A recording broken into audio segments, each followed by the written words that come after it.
L'Est de la région Provence-Alpes-Côte d'Azur bénéficie d'un cadre de vie exceptionnel qui le rend particulièrement attractif. Au cours des années, la population n'a cessé de croître pour atteindre aujourd'hui 2 millions d'habitants et avec elle, toutes les activités qui font vivre le territoire. Mais le développement de l'habitat et des entreprises est conditionné en partie par la disponibilité permanente d'une ressource primordiale, l'électricité. Pour l'acheminer, l'Est de la PACA est moins bien équipé que le reste de la métropole. Ne produisant que 10% de leur consommation, le Var et les Alpes-Maritimes sont aussi tributaires d'une seule autoroute électrique à 400 000 volts, l'axe sud qui relie la région PACA au couloir rhodanien. Cette situation de péninsule électrique a conduit à plusieurs reprises à des coupures massives qui ont pénalisé les habitants. En effet, quand le réseau est fragilisé et n'arrive plus à répondre à la demande, il y a risque de blackout. Il est donc urgent de le consolider. C'est le rôle de RTE, l'opérateur du réseau de transport d'électricité garant du bon fonctionnement et de la sûreté du système électrique. La solution du filet de sécurité retenu pour l'Est PACA consiste à créer de nouveaux liens entre les lignes principales. L'objectif est d'obtenir un maillage suffisamment dense pour pallier les risques qui pèsent sur l'alimentation électrique.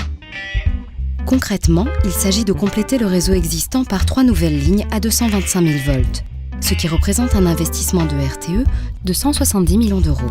Ces 3 nouvelles lignes vont relier les postes électriques de Boutre près de Manosque et de Trans à proximité de Draguignan, de Fréjus et de Billançon situés au bord du lac de Saint-Cassien, enfin de Billançon et de Cannes-la-Boca.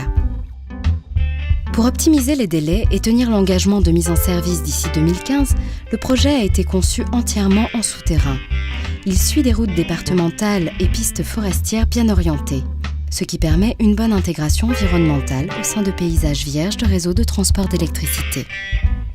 Cette véritable innovation a été rendue possible par les évolutions technologiques.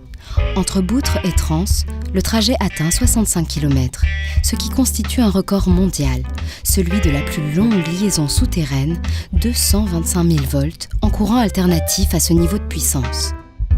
Au total, ce sont près de 110 km de lignes souterraines qui vont traverser le Var et les Alpes-Maritimes.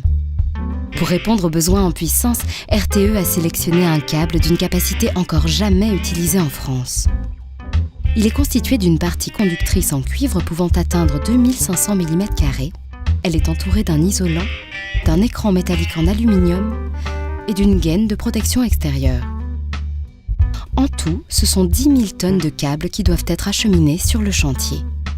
Les câbles sont installés dans des fourreaux au fond d'une tranchée d'1,50 m de profondeur sur 80 cm de large. L'ensemble est ensuite inséré dans 70 cm de béton, puis totalement remblayé. Les câbles sont déroulés en 120 tronçons de 700 à 1000 mètres et raccordés à l'intérieur de chambres de jonction qui mesurent 10 mètres de long sur 2 mètres de large. Une fois cette dernière étape passée, il s'agira de mettre en service ces 3 lignes qui composent ensemble, avec l'appui du réseau électrique, le filet de sécurité pour l'Est de la région PACA. Lancé à l'été 2012, ce chantier d'envergure va se dérouler sur 3 ans. Il permettra aux habitants du Var et des Alpes-Maritimes de disposer, d'ici 2015, de la même sécurité d'alimentation électrique que le reste de la France.